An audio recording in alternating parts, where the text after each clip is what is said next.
So tonight we will be going over some fundamentals of meditation practice.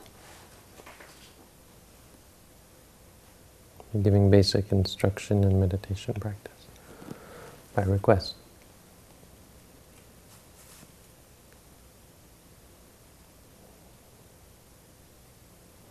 So let's all get in the meditative mode.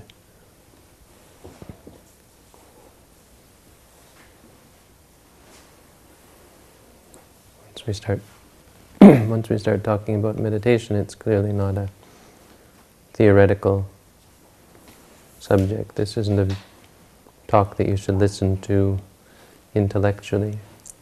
It's a teaching that you should put into practice.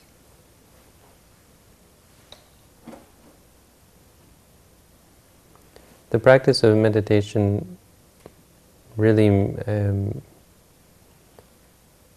follows this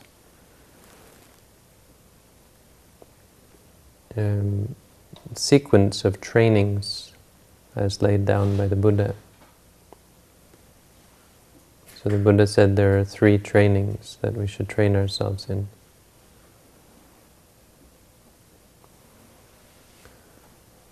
In Pali we call these Sila, Samadhi and Panya. In English we might say morality, concentration and wisdom.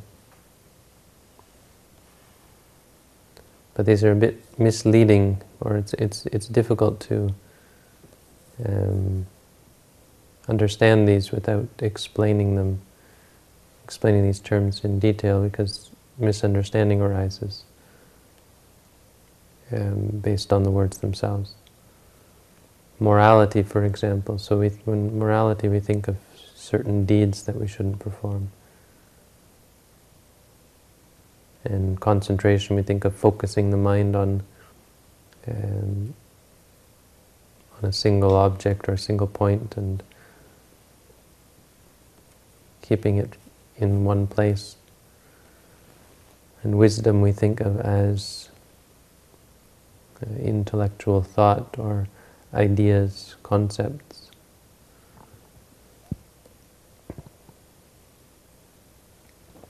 Theories and so on. These are mundane morality, mundane concentration, and mundane wisdom. In meditation, it's on a more ultimate or even more experiential level. So it has to do with our experience. Morality plays a part in our existence right here and now, even when we don't have an opportunity to do or say bad things. True morality is the mind that avoids or refrains from what we might call evil or unwholesomeness.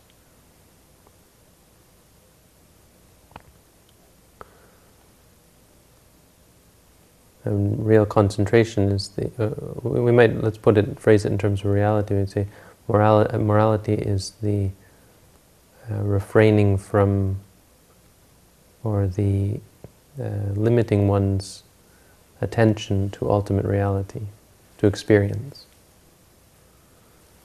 So when the mind wanders off into concepts, we bring it back to experience, to reality, to what's really being experienced. Right? So when we're thinking, it's all just thinking. But instead of seeing it as thinking, we see it as this reality or that, as concepts, as people and places and things that we're thinking about. We don't realize that we're thinking. Concentration is the focusing, in the Buddha's teaching, the ultimate or the highest concentration is the focusing on ultimate reality. So not focusing on one single thing, but focusing on experience. Having a focused mind, a mind that is in focus. So seeing things as they are, not how we want them to be or how we don't want them to be. Just seeing them as they are.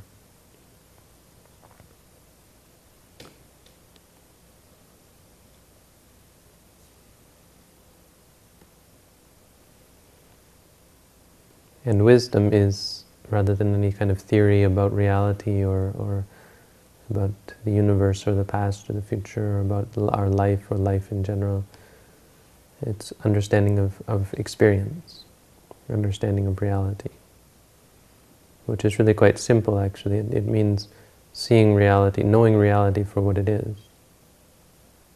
It's something that we already think we have, but we don't. We don't really understand reality and understand our own experiences. If we did, why would our experiences cause trouble for us? Why would we do and say and think things that were to our detriment? We wouldn't if we really understood what we were doing. This is the idea, or the idea behind wisdom and behind the training. We're training ourselves to go into or to enter into every experience with wisdom that prevents us from making bad choices. So this is the base of the teaching. First we have to bring the mind back or keep the mind from leaving the present moment or leaving the reality in front of us. And we have to focus on the reality to see it as it is, and then finally we have to see and to know it and to understand it as it is. This is the progression of our practice. The actual practice, the technique of the practice, is what I was asked to talk about today, is based on the 4 foundations of mindfulness, which is, it's actually a subjective teaching of the Buddha. There's nothing in reality that you can point to and say these 4 foundations of mindfulness. It's just it's actually kind of a strange sounding title. It means the four categories of experience that you can establish mindfulness on. It's important to have categories, or it's important to be able to name out what is ultimate reality so that you know what is within limits and what is outside of limits. For a beginner meditator, this is important. So we take these 4 to be the limits. Anything outside of these is not an object of meditation. It's not something we should focus on. And by separating them into 4, it's easy to tell what's what, or it's easier to recognize things as they are, rather than just lumping them all together into one category of experience. So we break experience up like this. It's quite useful, especially for a beginner meditator. You give them 4 things and they have something to work with. So these 4 are actually the most important thing for a beginner meditator to learn, and so we often have people even memorize them. But I'll go through them, so it should be fairly easy to remember. These are the body, the feelings, the mind, and the dhammas, or the realities. It's a little bit of I have to explain the 4th one a little bit. But the first 3 are fairly self-explanatory. The first one is the body. And it doesn't, or not exactly the body, it means body or bodily experiences. Because the body is still just a concept. But in regards to the body or bodily experiences, in regards to body, there are bodily experiences. There is the experience of sitting, for example. What is the experience of sitting? Well, there's pressure in the back, and there's a softness on the seat that we're sitting on. There's a tension in the legs. There are various aspects to the sitting. There's even a heat in the body that comes from the contact with the seat, and is generated from the body itself. Or there's cold from the air around us. There's a physical experience. And we sum that all up by saying sitting, but actually sitting doesn't really exist. It's just a name for a certain experience. There's standing, there's walking, there's lying down. These are the basic aspects of physical experience. Bending, stretching, turning, reaching, grasping, eating, chewing, swallowing, brushing your teeth, washing your hair, using the toilet, All of this is physical experience. You can even meditate on the toilet. The Buddha himself said it. If you're clearly aware of the physical experience, this is body. One of the things that we focus on is the stomach. It's a good example because it's a part of the body that's moving, or it's a bodily experience that is always present, or most of the time is clearly perceptible. So when the stomach rises, we just recognize it as rising, and when it falls, we recognize it as falling. This is a basic meditation exercise using the body. The second one, by feelings, we don't mean mental, judgments or so on. We mean simple sensations, painful sensations, pleasant sensations, and neutral sensations. So, could be pain in the body. This is an obvious one. If you recognize the pain as pain, you remind yourself it's pain. This is mindfulness of the feelings. If you feel happy and you remind yourself of it as happy, and keep your mind focused on it as it's there, or pleased, or pleasure, or even just feeling. Or if you feel calm and you remind yourself calm, calm. This is mindfulness of the feelings.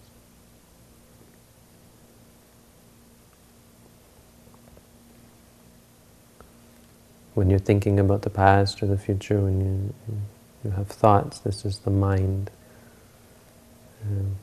When you're thinking, dreaming or planning or fantasizing or worry, reminiscing or any kind of discursive thought, any kind of thought at all. The meditation isn't trying to get rid of the thought, it's not trying to get rid of anything. This is, as I said before, this is kind of like a study. Remember what we're trying to gain here. We're trying to gain first morality. So when thinking arises, well, that's still reality. But when you get lost in it, when you start to perceive it as being an issue or a problem or a story or a fantasy, then you're outside of reality. So we have to catch the thoughts and see them just as thinking. We remind ourselves thinking, and try to train the mind to only see it as thinking. This is bringing the mind back to reality. This is morality, bringing the mind back to reality. And then once you see the reality, you see the thoughts arising and ceasing. This is your focus. You're focused on them as they arise and cease. And the wisdom is seeing that thoughts arise and cease, and coming to understand that thoughts arise and cease. They're not me, they're not mine. They're not under my control, they're not worth pursuing, they're not worth clinging to. They're just reality. They come and they go, and it's this realization of the pure state of awareness in the present moment. Not judgmental and not distracted or lost or confused or muddled by thoughts and by concepts. So these three are pretty self-explanatory. You can go back and forth with them. The fourth one isn't mysterious or anything. It just means it's kind of like etc. or extras or sets of the Buddha's teaching, you might even say, that progress one further towards enlightenment.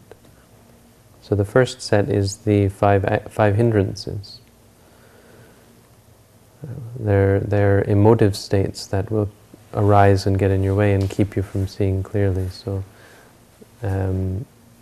they're kind of extra from the other three. So it means in the mind there will be liking and disliking. You'll be focusing on the body, watching the stomach rise and fall, or the feelings or so on. And then there will be a liking or a disliking. Maybe you'll feel bored, or maybe you'll feel scared, or maybe you'll feel frustrated, or even great anger can come up if it's stuck inside. On the other hand, you might be liking, you might like the meditation, or there might be wanting food, or wanting pleasure, wanting this or that, or liking some experience that arises. Maybe some thoughts or fantasies arise and you like them, or some pleasant feelings arise in the body and you like them, or you hear something and you like that. Now this liking and disliking are things that take us out of the present moment, take us out of reality. You're no longer studying, you're now judging, and you're cultivating habits of judgment. This liking doesn't lead just to getting, it leads to more liking. It's habitual. Disliking is the same, it leads to anger. The more disliking you have, the more you give rise and give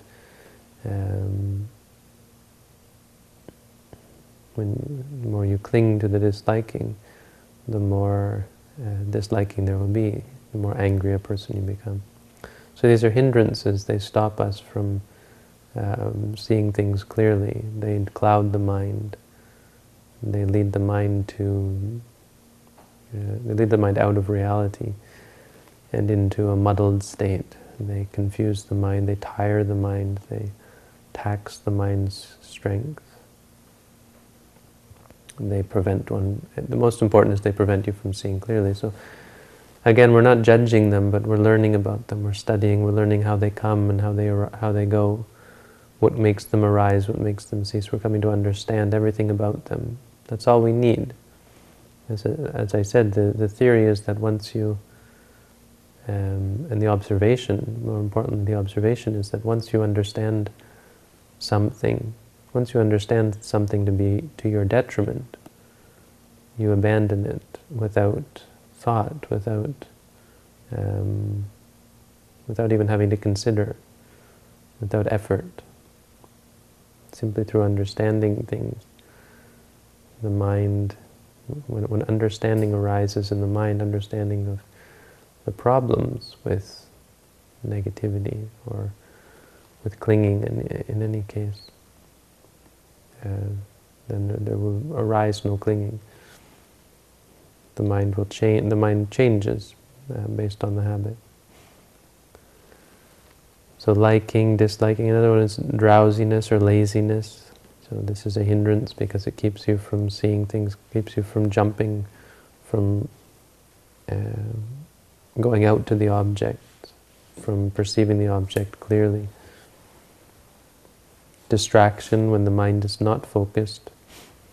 So laziness, or this state of feeling lazy, is too much focus or too much concentration. Distraction is when you don't have enough concentration. So we have to balance this, find the balance where we're not too focused. Laziness actually isn't a lack of energy, it's a excess of concentration. So you can actually pull yourself back and you can cultivate the energy that's missing by seeing it, by noting to yourself drowsy. Distraction, noting to yourself distracted, or worried. If you're worried and your mind is not able to stay firm, say worried. If you have doubt or confusion, say to yourself doubting, confused. The whole, the underlying technique here is just this noting, this reminding yourself. The best way to understand it is reminding yourself, because we're trying to use something that's broken to fix itself. Our mind is, in a sense, broken. By broken means we do things that cause us suffering. We give rise to unwholesome thoughts, thoughts that are not to our benefit, are to our detriment. If you're not such a person, then we would consider you enlightened and you don't have to practice. But this is the purpose of meditating, to change or to remove or to understand at least what it is that we're doing to ourselves. And but to do this we have to use the mind which is subjective, which is judgmental, which is partial. So how do we break out of that? We need some means of coming outside of our own habits, our own mode of behavior, and this is what the reminding does. We have this objective tool that never changes. You can't trick yourself into using some other word and when you feel pain saying happy or something like that. If you understand the technique, you have to say to yourself, pain. You have to remind yourself, and you have to confirm in yourself, affirm pain. Affirm the reality of it. It's similar to this positive affirmation stuff. It's totally different, but it's a similar concept. And it's kind of counterintuitive. We think that what you should be saying is happy, happy, or no pain, or something like that. When you feel angry, you should be saying love, love, to try to counter it. This is if you were trying to create some state, some opposite state. We're not trying to do that. We're trying to understand or to focus on the bad stuff. And it seems counterintuitive. You think, well, why would you focus on the bad stuff? Well, why would a doctor focus on the sickness? You see, same sort of thing. We have a problem. We are, our mind is not tweaked correctly. It needs to be adjusted. So we have to look and see where it needs to be adjusted, but we have to do it objectively. And that's what this word does. So with the body, we can just focus on the sitting and say to ourselves, sitting, sitting. Or we can focus on the stomach, the basic exercise we give to meditators who come for an intensive course is watch the stomach rising and falling and just remind themselves, rising, falling. Of course, you don't say these words out loud.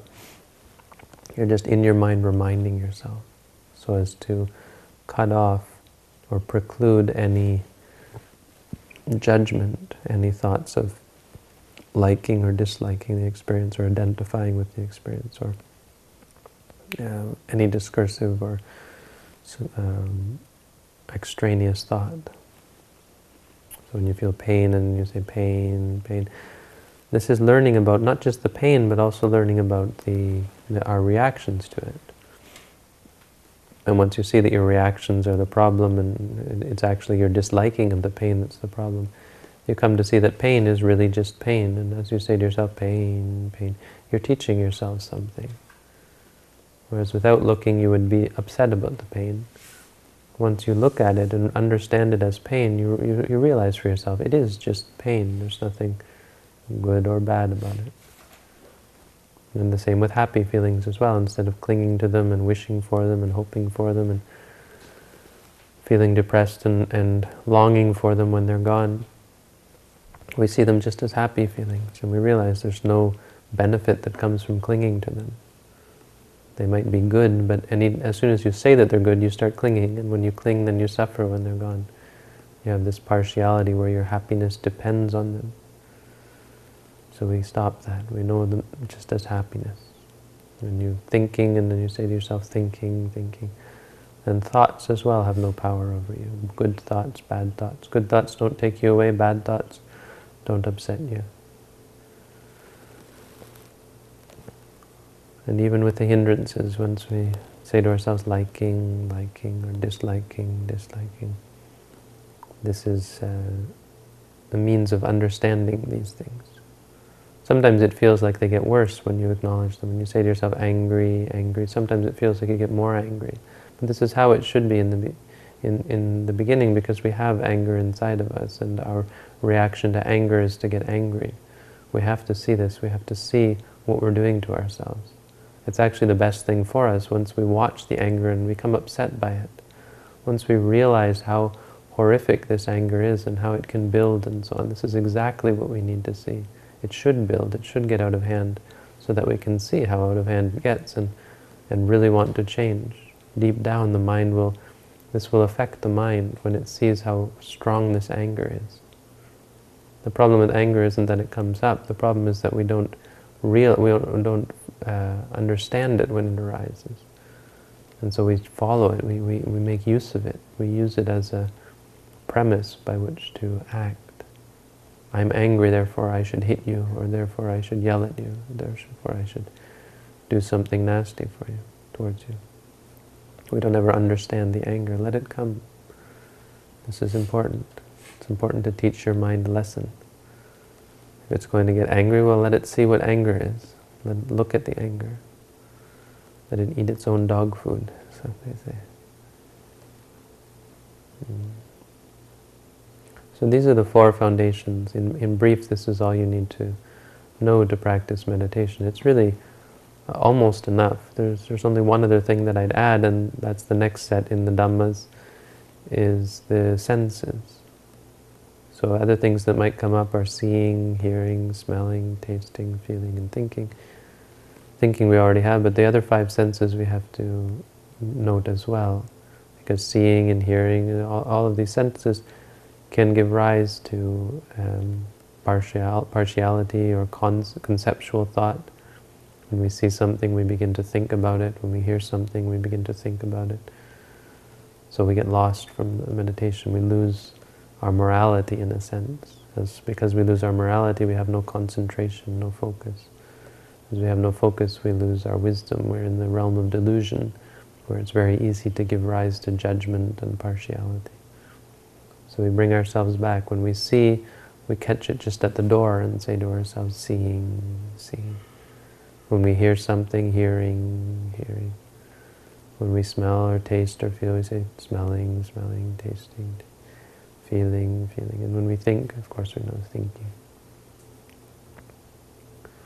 And in this way we've kind of covered all of our bases. There's nothing that could arise as long as we stay. The Buddha was emphatic about this, in fact. He said, if you stay within this boundary of the four foundations of mindfulness, nothing can get you. Mara can't get you. Evil cannot reach you. No trouble can come to you.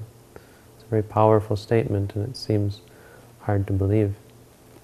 Until you understand what is reality, and you realize that all of your problems are outside of this. That there's no problems in any of these things. There's no issues in any of these things. The problem is in identifying with them, making more of them than they are, projecting, extrapolating upon them. Once they are what they are, and that's all they are, there is no potential for suffering. There's no potential for clinging. There's no potential for expectation. So this is all the practice really is. It's a training and a studying and a learning process. You want to be learning as much as you can. It's not something you should be. Meditation isn't something you should be using to escape. It should be a laboratory where you study the things you don't dare study anywhere else. You know, people who have anxiety or phobias or depression or anger, they don't dare to look at these things. Anything to get away from them. How can I cure them? This is why people start to take pills, take medication. It's apparently a very common thing. I guess we don't realize how common it is, but probably a lot of the people we know are on some sort of medication for one or another mental illness. We often think maybe it's only me, but I mean, I'm not taking them, but obviously, but it's quite a common thing, and we do this trying to get away from them. So meditation is a way to stop that. It's a controlled means of approaching these issues, these problems. Because here we are sitting on a mat, we can let them arise without much to fear.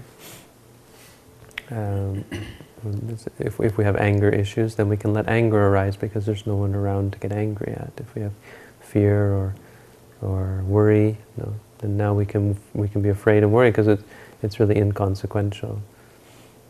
We can look at the worry. We don't have to act out on it, and we don't have to take some kind of medication to get over it. It's like we want these things to come up that we've never allowed ourselves to look at.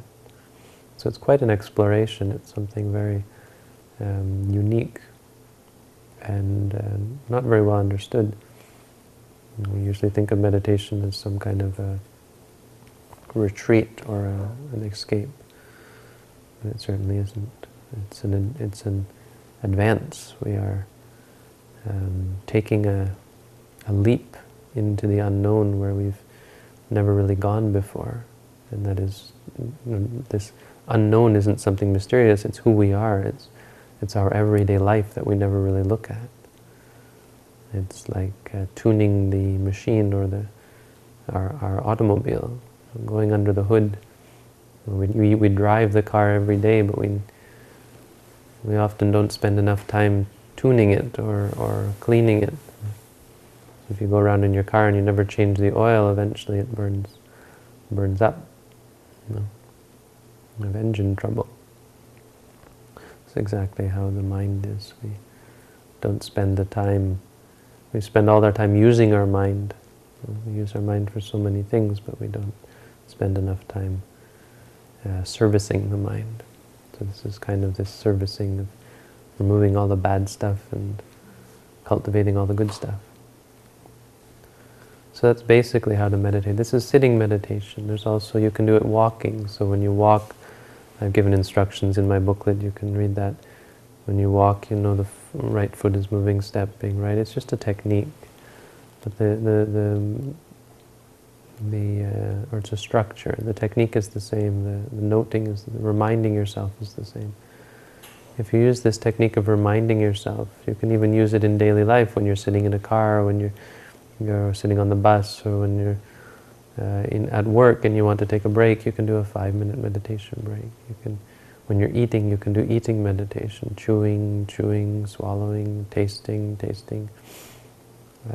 Anything can become meditation. There's the formal aspect of it isn't so important. It's just a sort of